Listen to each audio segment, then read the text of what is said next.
Welcome back to the $1 million Tipping Point podcast, where today we have Disha Solanki. Yeah? Did I get it? Brilliant. Yes. You got perfect.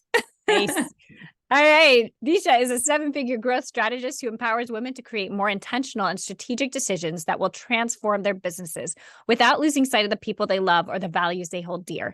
Powerful, very powerful. So we're going to be going into this discussion where I hope you're going to tell us a little bit more about how you and the company you're with, which you will provide and share with us, have niched down to a very specific market, which is the diamond, gemstone, and jewelry business. I mean, you help people achieve 7-figure growth in this specific market. And I think this could be very big for our audience who are trying to niche down and get very, very specific. I want to talk about maybe some interesting businesses that you've helped launch in the past and advice that you have for successful launches of a business. And you also founded 3 successful companies. So I want to talk more about what they are and how that can help our listeners. So don't forget, for our audience, if you haven't downloaded the Money Mapper, the link is at the bottom of the show note, and this plug and play worksheet helps you discover financial independence as a business owner. So Disha, welcome. Thank you for having me, Kiri. So please share with us a business that you are a managing partner in right now, currently. So I'm Chief Growth Strategist and Managing Partner at Hill & Company, which is a global management consulting firm to the diamond, gemstone, and jewelry industry. So my job is, or my role within that business is to grow the business of Hill & Company, while my business partner, Elle Hill, serves the clients in the industry. We typically help businesses in this industry who turn over in excess of $2 million US, up to hundreds of millions of US dollars. Wow. Are you allowed to share any of your big name clients? Sorry. No. We sign NDAs. And we are kind of undercover management consulting businesses. So we do have testimonials. You can visit Hill & Company. I was going to say, go to the webpage. I was able to see a few testimonials on there. All right. That's so interesting. So let's talk about the first thing I wanted to talk about, which is really niching down. It's a very specific market. And I don't know how much you can speak to this versus the CEO. Like, how did you really get into this market? I would have to say that Elle is the best person to answer that question, because I came in as managing partner after the business has already been set up. So Elle is an expert in the diamond, gemstone, and jewelry industry, and very well known within the industry, I would say. So it's a place where she can talk from her own experience and her, I think, in excess of 25 years, to be fair, of experience within the industry. Did you have any experience in the industry before coming on? I did not.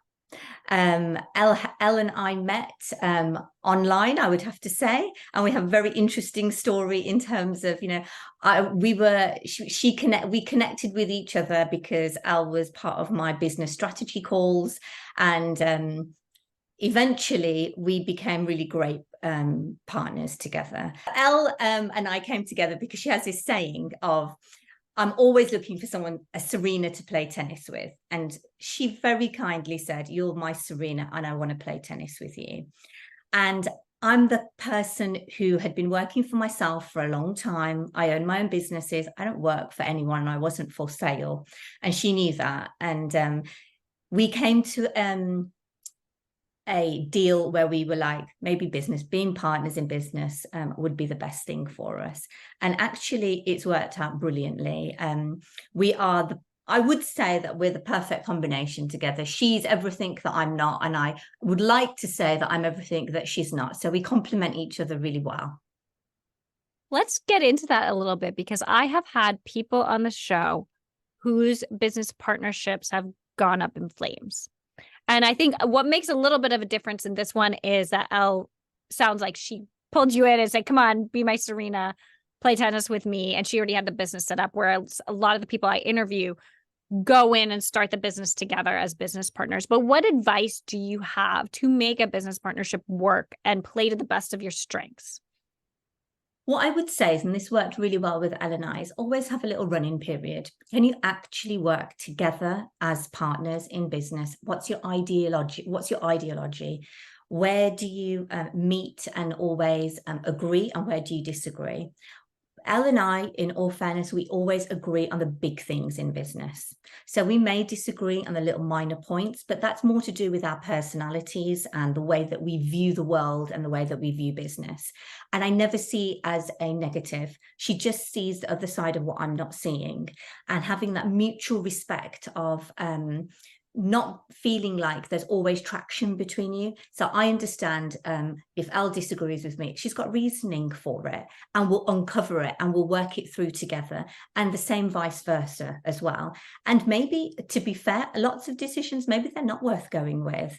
And it's only when you speak to somebody else whose best interests at heart are really where this business goes and where we're going and growing, and the team with which we are working with, it's only with that person can you truly have that conversation, I think, because nobody else really knows nuances of the business that you're in, and the adversities you might have faced, or the hurdles you jumped over, or where you're going right now.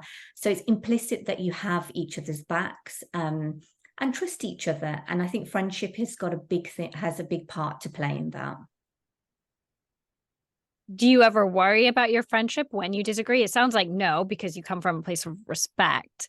But I guess going back a little bit, when you were in this group together and you met online, do you think you were friends first? Or was it more like a mutual acquaintance, or not a mutual person, just an acquaintance that grew into friendship as you began to work together? Actually, I think it was more of a business transaction when we first started. I was helping Elle strategize of where she was going to go from this 6-figure business to a multiple 6-figure business.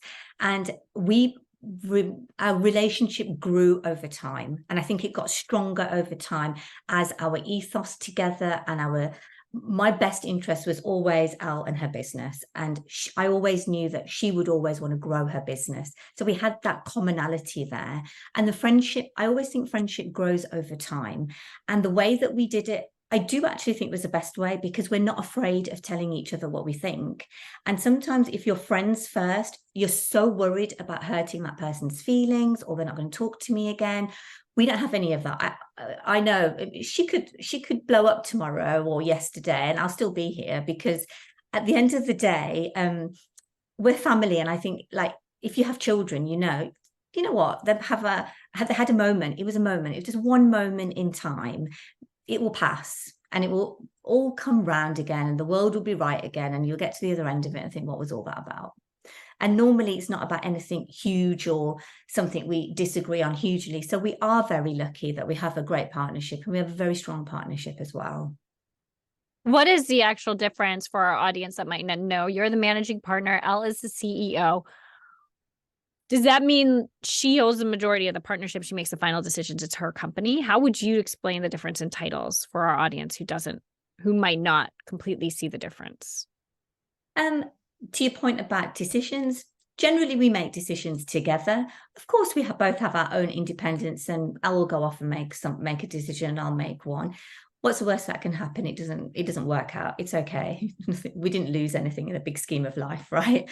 I always say, we don't save people's lives, and we don't change people's lives in a health perspective way. So it's okay. Whatever it is, we'll make it better in the end, right?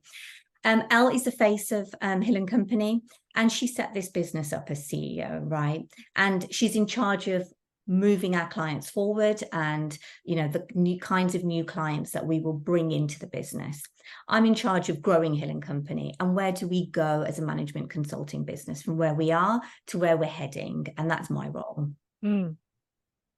So you have in your bio that you have an established track record in delivering results, helping businesses achieve up to 200% growth in as short as 9 months. That's very impressive. What is something you can tell our audience on helping your business grow, giving them some advice on how do you make it grow and in a short amount of time? What I would say is you have to be signed up to the mission which is to grow your business. And most people, they start getting attracted by shiny new things. When something's not working out, they'll move on to the next thing and the next thing or the next idea, because we're entrepreneurs at the end of the day, and that's what we love doing. But if you just stick to the one thing and see it through, 9 times out of 10, it will work out. And if it didn't, you learned something in that process. I would always say begin with exploring all the free or low cost marketing that you can do. And that's what we did at Hill & Company to achieve those results at the end of the day. I'd say low cost and free marketing, and then start standardizing your procedures, start documenting how you have been doing what you have been doing to date, because that will lay the foundation for you to spring from at the end of the day. If you didn't document what you're doing now, as you start bringing in new team members and you start growing on that team, it's really difficult to start reverse engineering and unpicking where you came from, because nobody knows the history that who comes in as fresh, and you're going to have to start repeating yourself a lot, which can become extremely frustrating, and it will mean that your business won't grow at the same trajectory as you would like it to grow. And that can sometimes be a stumbling block for many entrepreneurs, because we're now got to a point of, oh yes, we got to this point, they achieved whatever this pinnacle of a point was, and they want to go from here all the way to there in a short space of time. And they're not going to get there straight away unless they did this groundwork. And also the likelihood of you getting there in a linear pattern is highly unlikely. Most of us have to go around the houses and around the roundabouts to get to the end pinnacle point, because ultimately what happens is you get to that end pinnacle point, say you wanted to get to $8 million in turnover, and you go, oh, that wasn't enough for me, you're on to the next pinnacle. So I don't actually believe there's ever any sort of end point to success. We'd like to think there is. They're just different points in a business journey. That's all they are. With the low cost and free marketing, is that just social media and maybe some ads? Or no, we as a business, Hill & Company as a business, we've never done any advertising to date.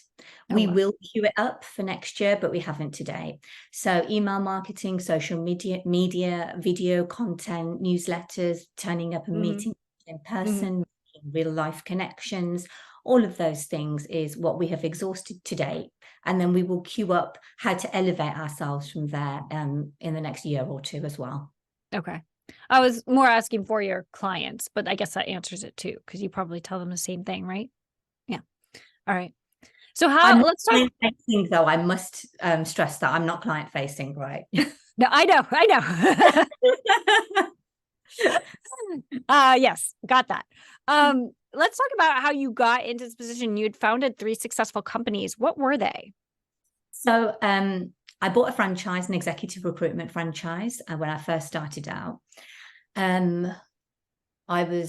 I'd only just had a baby. I think he was only about three months old at the time. That's impressive. I wouldn't trust any of my decisions with 3 months postpartum. Completely when I look back now. But I was the person, so I was a project manager for a large pharmaceutical wholesaler at the time. So I was on the road a lot. And when I had my eldest, I didn't think actually it was something sustainable. At the time, my husband works out of the home. He doesn't work from home, 5 days a week, maybe longer, a lot of long days. And I didn't think that was a sustainable way for me to go back to work, be on the road. And because what would be the point of having children otherwise when there wasn't a present parent at any point in time? I thought I could be a stay-at-home mum, Kiri. I'm not going to lie to you. I was like, oh yes, I can really do this. It didn't work out for me, that one. All the people I interview on my podcast who had that, obviously they're on my podcast, so that didn't end up working out for them. It didn't work, but I was really hopeful, I've got to say. Anyway, it didn't last long at all. So I started looking at franchises, and my husband was like, oh my God, just enjoy the time that you have, which I was, but there's only so much you can do with a baby, and so much you can do when you go to baby classes and go for a walk. And I was like, no, there's so much more in my brain. My brain's still going right now. So I bought a franchise, as an executive recruitment franchise. We specialized in replacing talent from Europe to the United States in the pharmaceutical industry. Usually health economists or medical directors in senior positions. I did that for a good part of 7 years until I came to a crossroads in my own life. And I sold that business and moved on. I'd like to say moved on, but I went back to what I did 7 years before that. I've had 2 children by this point now, and I thought, I'm going to be a stay-at-home mum. I'm going to be really great at it now because I did the business, I sold it, I got it out of my system. I really got it out of my system, right? I did not get it out of my system. My husband said to me at the time where I said, oh, I've sold everything. I had no office, nothing. I was literally at home. And he said, I give this 2 days. And I was like, being ridiculous. Well, he was probably about right. 10 days later, I was like, walking around the house, this is going to send me insane. I'd go swimming, I'd go for, I don't know, a class at the gym, I'd come back, God, there's got to be more to life than this. I can't just do this. And by the way, I love cooking, but I'm no cooking, cleaning or domesticated goddess here either, by the way. So this just was not going well for me. And then my son, he was so funny. So he used to watch me and my sister all the time, making appointments for waxing and all this type of thing. And he saw this thing on a device on the TV called a No Pro. And he said, oh, Mummy, you need one of those. And I was like, okay, if you say so. You could do a business on one of those. And he's an entrepreneurial little guy. He was only 8 at the time. And I thought, oh no, carried on my own merry little way. And he'd told my brother-in-law, my sister's husband, who'd also been watching me do diddly squat for a bit now, to the point where he was like, oh, you could come work with me for a bit. Then I had my husband go, oh, you could come work with me for a bit. I was like, oh, I don't know if I want to work for either of you. So he brokered, he set up a meeting with a medical device manufacturer for a laser hair removal device. And he took me to these headquarters. And he went, oh, I think you could definitely make a business out of this. And I went, what on earth would I know about aesthetics, skin, or laser hair removal? Just please tell me. He goes, just listen to what the guy has to say. It's okay. And I was like, okay, let's carry on with this conversation. Carried on with the conversation. Kiri, 3 hours later, had signed an agreement to buy an FDA cleared product for laser hair removal on all skin types. Oh, yeah. And there was my next new business. He went, great, there you go. You got something to do now. You better get So that's where that one started off. I love it. Of course, I joined Hill & Company as Chief Growth Strategist probably about 3 years later. So when I set up the clinic, before I'd set up the clinic, I'd actually already started coaching women on how to grow their businesses past 6 figures, right? So I had that in the background while I was taking off this business. And that's how I met Elle. And so we're at Hill & Company 2 now. Oh, I love it. That was a great story. I've not heard many stories. I mean, I've heard kind of similar with people who have been on stay-at-home moms and they're just like itching. They're just like, got to do something. And funny, we talk about this because you being on this podcast was made when I was on maternity leave or like my time off with my son. I wasn't going to be a stay-at-home mom, but it was born out of that. But I had given myself 4 to 6 months off with some clients, which in the US is like long, right? Yeah. Usually you get like 3 months, 8 to 12 weeks in the US. And I was like, this time I'm really going to enjoy it because with my daughter, I'd only taken 6 weeks off.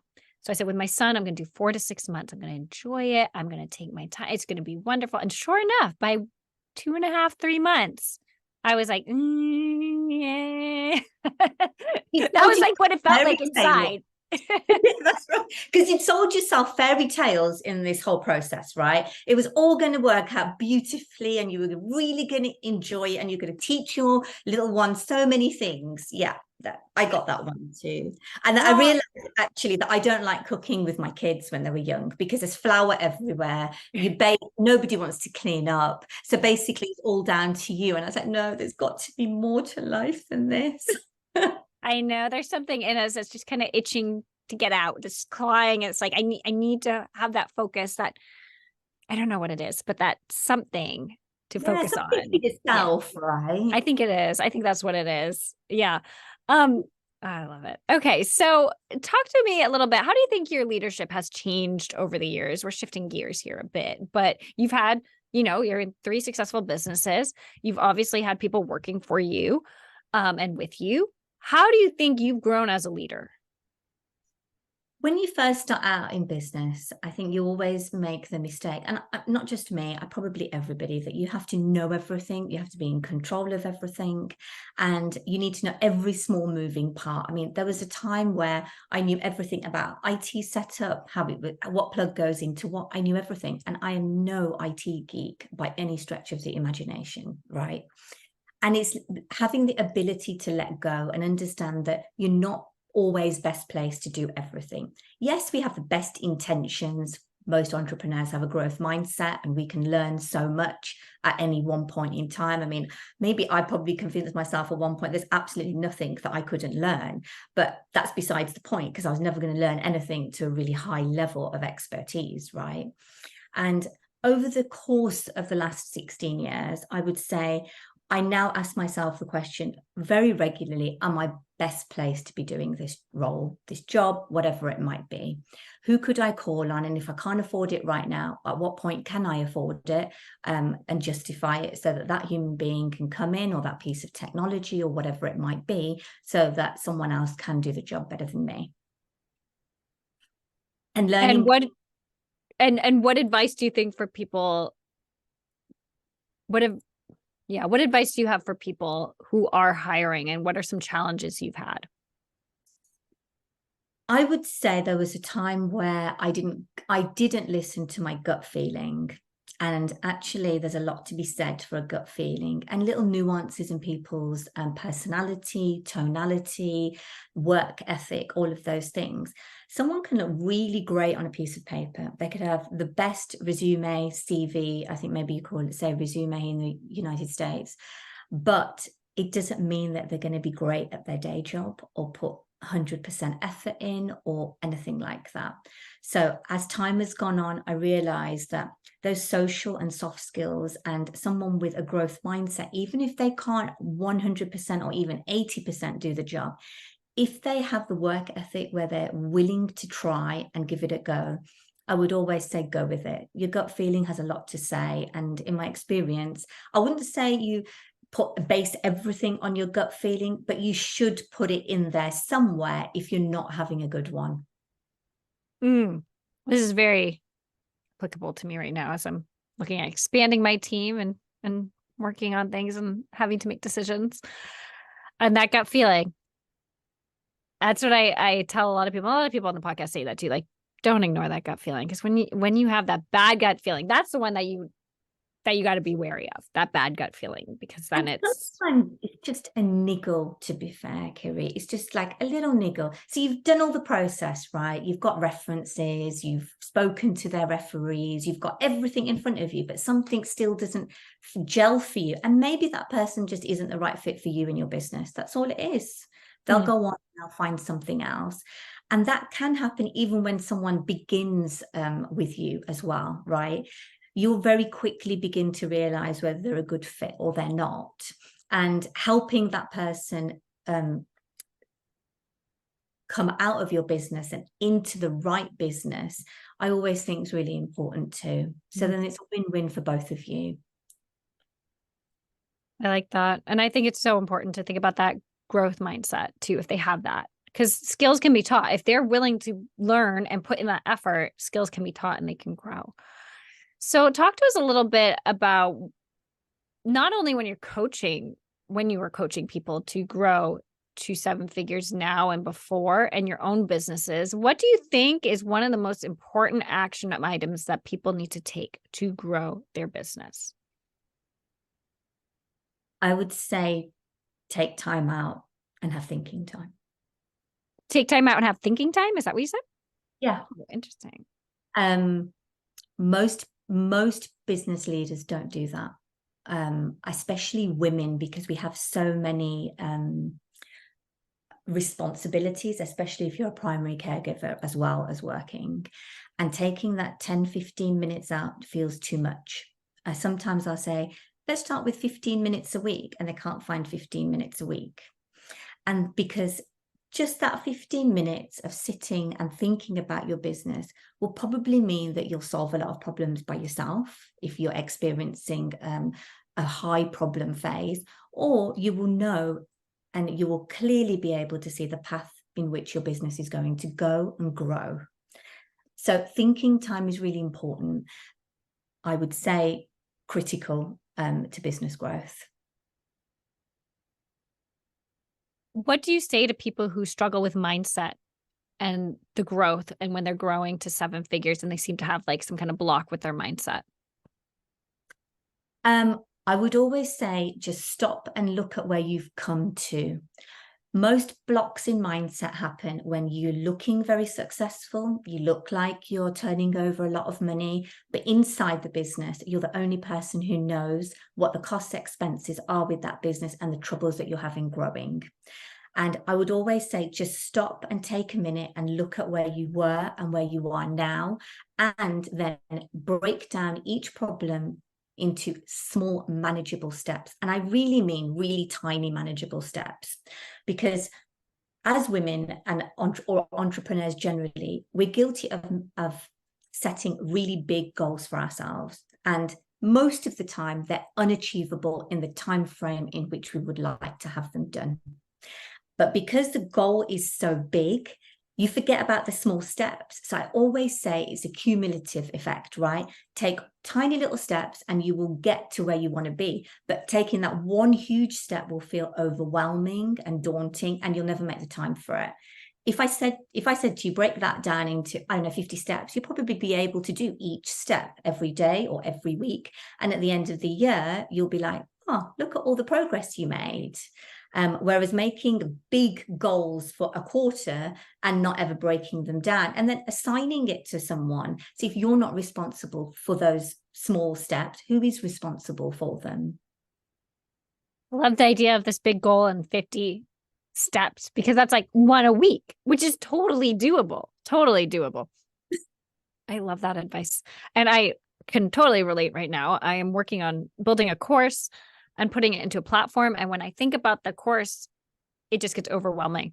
But I realized when I started breaking down, like, this week you will record this. That's it. Just whatever that lesson is, you're going to record it. That's going to be done. Next week, you're going to record this. And then the next week, you're going to upload this. And then it's like, oh, it's not that bad. Once it's broken down, those small steps. And sometimes it's important just to take step one. Take step one on the ladder. It doesn't matter what it is. And I always say it's better to be imperfectly done than perfectly undone. Because if you're procrastinating over this big goal so much, and you didn't just take step one, and you don't have to have the whole journey planned out. Once you start taking the first few steps, the rest will come. You just have to have faith. Your mind will open up to the solutions, and it will open up to what comes next, rather than having to plan everything out. And you spent all that time planning, and to be fair, with all the best planning in the world, it could go off course somewhere and you'll feel bitter about it. And then you'll want to stay on course for no good reason other than the fact that you invested a lot of time and energy into this plan. I've had 2 guests on this podcast. One, Chrissy Chin, who said done is better than perfect. That was her motto all the time. And she's a coach as well. She would say, done is better than perfect. Done is better than perfect. And then someone else, now I can't remember who it was, but it stuck with me. She said, action breeds confidence. Like, when you do that first step, and then you can do the next one, and then you can do and then all of a sudden you're confident in what you're doing. You keep going. I wish I could remember who said that. I want to say Sarah Massey, but I'm not entirely sure. But that reminds me. It's very reflective of what you're saying. So with your businesses, how did you balance spending your business money and also making your business money and going through the different fluctuations that you have within a business? Did you ever have months in the red where you weren't making as much? And how did you deal with that? I think all businesses have months in the red. That's the truth of it. Most businesses will hit a cash flow wall too at some point. And it's important to have reserves in the tank, especially if your business. So I always say your business is a different entity to what your personal expenses are, right? They're 2 different sets of pots of money, and they're 2 different sets of finances. One of them is accounted for by an accountant, and the other one is accounted for by yourself, right? So I would always say there has to be cash flow in the business. And if there isn't, and you know that, there has to be some reserves there in order to see you through to where you need to be. if you find that you can't do that, then ultimately you have to make the difficult decisions of cost cutting, people cutting, if you can't see where the business is going. And for that reason, we have done that before. I have done that before, so that you're consolidating your base again. So you have a good, strong foundation to springboard back up to again. Because, I mean, I think most entrepreneurs do take anyone who works for them, their livelihood, seriously. Ultimately, you're responsible for the people who work for you, but also for their families. So any decisions you make, hiring decisions and firing decisions, should be taken very seriously and not lightheartedly, which is why I always then go back to listen to your gut, because it doesn't feel good when you're firing people. I haven't met anyone who felt good about firing people, right? Mm-hmm. And so that cash, you have to ensure that you're financially prudent, as well as when you're growing your business, and the cash you keep in it compared to what you take from it as well. Do you have any memory of a time where you made a business investment that you thought was not a good idea? Yeah, I bought a lot of Facebook ads, Kiri, from lots of different agencies. And would I say that it was the best advice for them to take me? Probably not. But it leads you down a path ultimately of educating yourself on what ads look like generally and what kind of results to expect. So I have now managed my own expectations. And yes, we do still run ads. We do run ads for the clinic, but I'm very aware that they are not a get rich quick scheme, and no business should ever go into ads thinking that that is the case, because it's not true. Mm. What do you think is one of the biggest mistakes you have made while growing your business? And maybe it is the Facebook ads, but I'm looking for something maybe a little bit more high level, more like impactful. If you can think of anything that can help our audience not make the same mistake. Hiring more people than I should have, and going all out in my business. So I didn't just hire more people than I should have. I hired more people than I should have. I bought in a training provider for each consultant that was brought into our business. And I really put a lot of the cash reserves that I had into what I thought was growing the business, and then realizing that I'm actually the only person responsible for revenue. And I'm the only person responsible, along with maybe 2 other people, for generating money in this business. And I should have done it slowly, because my goals were big and I wanted to get there quickly. And what I really should have done is lay the foundations, not just for cash flow, but foundations for systems, processes, training. There was so much more to it that I should have thought of, and I didn't, because I wanted to get from 0 to hero in no time at all. And I thought I had the money for it. But what eventually happened was it led me to burn out, because there's only so much one human being can do. And then obviously when new consultants or new staff members come into a business, there's a training period, and you learn this over time at the end of the day. So whilst it was a mistake at the time, and I did really feel it, I'm not going to lie to you, because I had to let 6 people go at one time, it was a learning experience for me to know that systems and processes have to be in place before you start hiring at that level and that volume. That would be the other thing, no matter how much cash is in the bank. That sounds hard. It was hard. It let me a lot of sleepless nights, let's put it that way. Where do you see Hill & Company going in the next 2 years?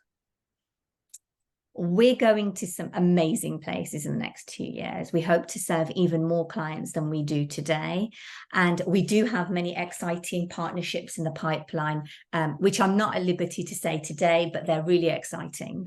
So Elle and I can't wait to share them with you. And hopefully it will be not too long now. Hopefully in the new year, we'll be able to tell the world the new partnerships that we've brokered.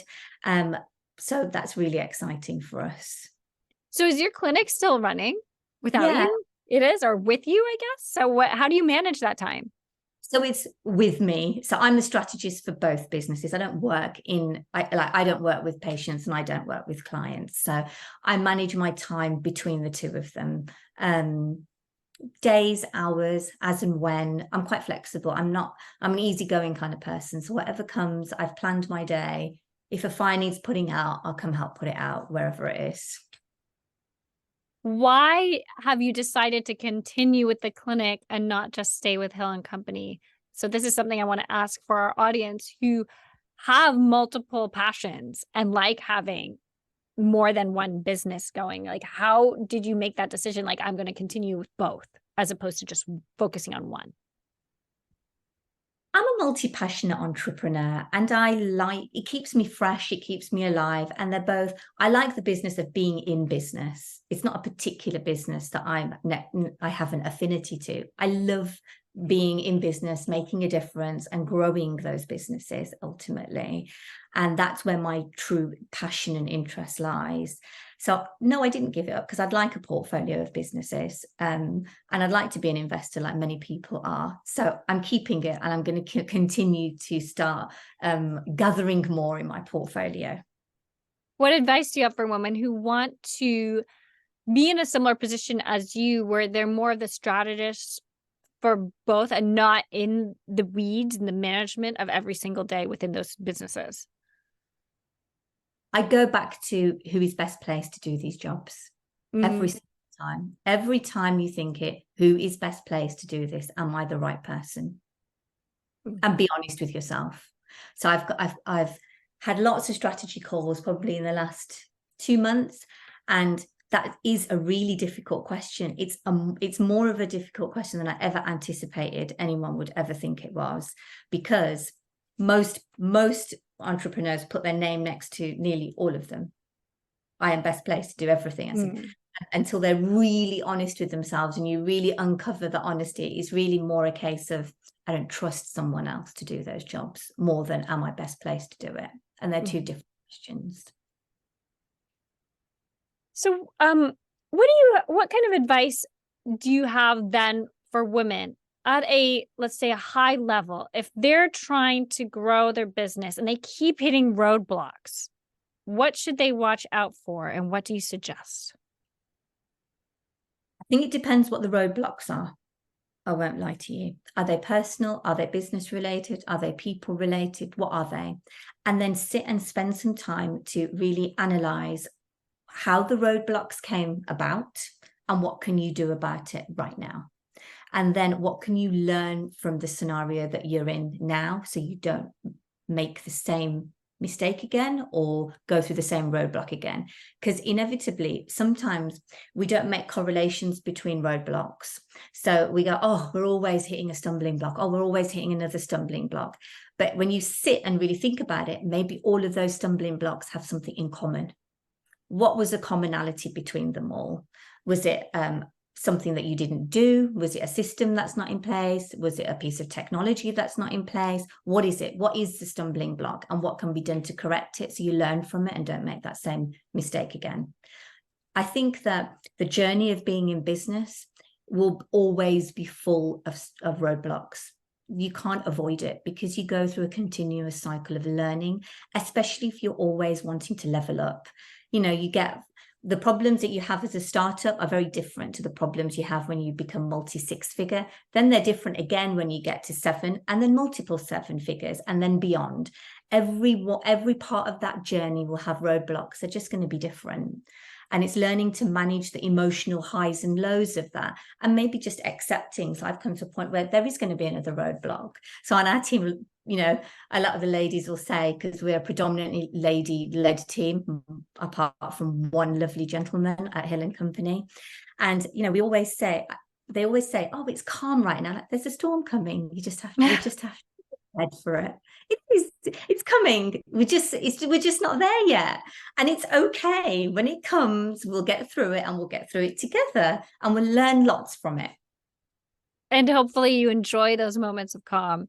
That's something that I've begun to appreciate the more I'm in business, to enjoy those moments where I'm like, hey, it's not crazy. There's not a fire drill. It's okay. Let's enjoy this. Let's go do things that we would normally do, right? Or spend time in the business that we would normally spend. Do you think you faced... Oh, sorry. What some of us are guilty of when there are no fires, so we make fires and we light them because we're like, oh, it's a bit calm here. We better start lighting a few fires. That's not a good thing either, by the way. That's not me. I have two young kids at home. There's enough like change and volatility with their schedules that I am not in any need to have fires in my own business. Normally, me and you both. Do you think you faced any hurdles specifically as a woman growing and running your business? I did when I first started out in business. Yeah. Out of 52 franchise holders, I was only one of two women. I had to change my communication style, leadership style, and the people that came to work for me, they were all young adult men too. There seemed to be very few women who wanted to come into executive recruitment at that time. And learning how to communicate and lead, and then with your peers as well, it changes you as a person, especially if you're not it's not where you naturally sit. It's in a man's world. It can feel like you're an imposter in that world, especially if you're trying to prove yourself. I've been mistaken for an executive assistant, someone's receptionist, all sorts, even if I'm paying the bill. And that's a hard place to overcome if you're not an outspoken type of person. So I always say you lead with kindness. And sometimes there's a way of putting things that isn't always kind, which means I'll refrain from saying it. I understand that. I remember in college, I had a little bit of trouble with, I don't want to say making new friends. That's not accurate, but like with some friends that I would make, I would just say what I felt. Yeah. Especially once I started getting comfortable with them. So I feel like in the beginning, I knew like enough social norms to niceties to be friendly and polite and etc. But then as time went on, I don't want to say they saw my true colors, but like I just started getting relaxed. And I had a friend say to me, she's like, you should maybe try to work on your facial expressions and what you say sometimes and how it comes out. And I was like, oh, okay. And that always stuck with me. We're still really, really good friends. So that's good. But I understand that. So tell us a little bit more, like where can we find Hill and Company? Where can we find more about you if our listeners want to connect with you? Now's your moment to tell us. You can find us at hillandco.co, and I'm on LinkedIn, and I'm very active on LinkedIn. So you can just put my name in /Disha Solanki, and I'll be right there waiting for your messages. I love to hear from any of your listeners. And did you know that you were the first person who tagged me and said you were doing a podcast interview with me? And I was so flattered. Like I have had people do it like afterwards, not even with promoting, being like, hey, I had a great conversation. I had a great podcast. You should listen to it when it come out or whatever, but never beforehand. And I used to way back when promote it beforehand. Like I'm interviewing so-and-so. If you have any questions for them, let me know. But then with all the reschedules and cancellations that go on with podcasting, I just stopped doing it. But I was very flattered. So I appreciate that. Thank you. Well, I was very excited to speak with you. I appreciate it. So what is one philosophy, mantra, or quote that you try to run your businesses by? I always say that in business, money is a reward for playing the game well. It's not the game. So always remember who you're serving and who pays the bills. And I always say it's anyone who pays you in your business at the end of the day. In our case, it's clients or patients. They are your first customer. And with that, when you serve well, the money will come, the growth will come. And I have that as an ethos with every business that I've ever run. Well, Disha, thank you. This has been a great interview. And for our listeners, if you are part of the Tipping Jar of Wisdom, our newsletter, you'll get to hear some exclusive content questions directly from Disha. So sign up. And if you liked this, please share the show. Share it with your friends. If you think what Disha said was valuable and informative, let's do it. Share it and tag me on Instagram at Virtually Curie or find me on LinkedIn. That's where I'm most active. So Disha, thank you for your time. And we will be going into exclusive content questions. Thanks, Curie. We are back with the exclusive content questions with Disha. And Disha, are you ready for this? You can answer as much or as little as you want. So give us, please, your best marketing advice. Know your audience. know who you're talking to, have one human being in mind, and start marketing to them. Most people don't know their audience. They don't know who they're marketing to, and they're marketing to everyone because they're so worried about not making money. Just find that one human being who you know wants to buy your product or service and market to them, and then move on to the rest of the human beings. But we're all human, and there's only one message that each of us, or each type of us, wants to hear. Mm. At what point did you know it was time to build a team within your businesses? I would say when you begin to realize that you can't be everything to everyone and do everything at any one time. And when you begin running out of time, there's only 24 hours in the day. 8 of those, I hope most of you sleep. And some of those have to be assigned to family and things that happen in the house. I realized in my case, I woke up one day and went, why is my house such a mess? It's because I didn't clean it or tidy it. they're just normal parts of living life, right? Especially if you have kids. So when you know that you're running out of hours in a day, it's time for you to look at a team. If you could tell yourself one thing when you started out on your journey, your entrepreneurial journey, what would it be? Take everything in your stride and not take everything so seriously. That's what I would say. We can become very serious as business owners and entrepreneurs, and it doesn't need to be that serious. Inject a bit of humor into whatever it is that you're doing and see the other side of the coin. And 9 times out of 10, this time too shall pass. It will pass. It's not going to last an indefinite period of time. It will pass, and you just have to get through that particular moment in time, and there'll be a rainbow at the other end of it. If you make one. If you don't make the rainbow, there won't be one. Have you ever felt like quitting? And if so, how did you work through it? Oh, hell yeah. I felt like quitting lots of times. I must have wanted to quit, I don't know, at least 30 times in the last 16 years. Oh, it just depends on what happens today, right? Why do I want to quit? Honestly, most of the time is decision-making fatigue. I think as women, we are the final decision makers on most things. And if you run a business, you're also the final decision maker on most things too, right? So you've got lots of input. You've got work, you've got children, you've got parents, you've got a business partner, you've got a team, you've got finance. Like, there's so much coming in, marketing, like the list is really quite endless, HR, technology, systems, that you just think, how many decisions can you make in a day? But you don't need to make them all in a day. You just have to queue them up in order of priority and start making the right decisions at the right time. What is one actionable step if you were talking to a woman or maybe one of your coaching clients and they were saying, I just need to go back to my desk. Give me something I can do right now to help me grow my business for the rest of the day. What would you tell them? Well, I'd ask a lot of questions first, unfortunately. So I'd say, what's the one thing you're having a problem with? Because growing a business can mean so many different things to so many different people. It depends on what point you are in your business. Is it leads? Is it people? Is it processes? What is it that's stopping you from growing your business? And what does that mean to you? Does it mean that you want to grow your bottom line? You want to grow your top line? You want to cut something? You want to invest in something? What does that mean to you? And then I would tell you to go away and do one actionable point. But the first thing I would say is just stop 15 minutes and have a little think yourself. What is it? It all comes back to that, the little think. Because most of us don't ask that question unless we didn't stop to think for ourselves. So what we're wanting to do is somebody else to stop and do the thinking for us. What is it that I have to do next? When sometimes you need to just talk it through.